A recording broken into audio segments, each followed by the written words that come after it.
৩ বছর ধরে বিকল হয়ে আছে সুনামগঞ্জের জগন্নাথপুর উপজেলার স্বাস্থ্য কমপ্লেক্সের এক্স-রে মেশিন। এতে চরম দুর্ভোগে পোহাচ্ছেন রোগীরা। এর আগে দীর্ঘদিন বাক্সবন্দি থাকার পর ২০২১ সালে চালু করা হয় এক্স-রে মেশিনটি। বছর না ঘুরতেই ২০২২ সালে সেটি বিকল হয়ে যায়। মেরামত করে কবে নাগাদ চালু হতে পারে তা সঠিকভাবে নিশ্চিত করতে পারেননি সংশ্লিষ্ট কর্তৃপক্ষ।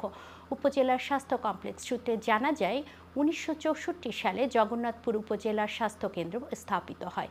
৩১ শয্যার এই হাসপাতাল ২০০৭ সালে ৫১ শয্যায় উন্নতিকরণ করার পর স্বাস্থ্য বিভাগ থেকে এক্স-রে মেশিনটি দেওয়া হয়। তখন বিদ্যুতের ভোল্টেজ কম থাকায় মেশিনটি চালু করা সম্ভব হয়নি। স্থানীয়দের অভিযোগ, গত ৩ বছরের বেশি সময় ধরে এক্স-রে মেশিন সচল না থাকায় সরকারি সুবিধা ভোগ করতে পারছেন না হাসপাতালে চিকিৎসা নিতে আসা রোগীরা। একই সঙ্গে হাসপাতালের অস্বাস্থ্যকর ও নোংরা পরিবেশ নিয়েও অভিযোগ রয়েছে রোগীদের।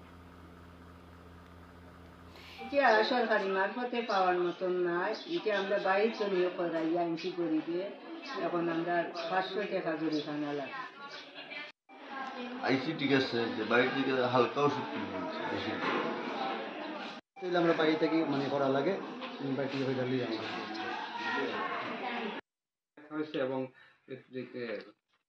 ঢাকা থেকে বায়োমেডিক্যাল ইঞ্জিনিয়ার এসে দেখে গেছেন এবং ওনারা কিছু ত্রুটি শনাক্ত করছেন যে এই যেমন লজিস্টিক লাগবে এবং এই লজিস্টিকগুলো বলছেন দেশে বাইরে থেকে আনতে হবে, ২-৩ মাস সময় লাগবে। আমরা আবার যোগাযোগ করবো যে এগুলা আনা হয়েছে কিনা এবং এটা পরবর্তী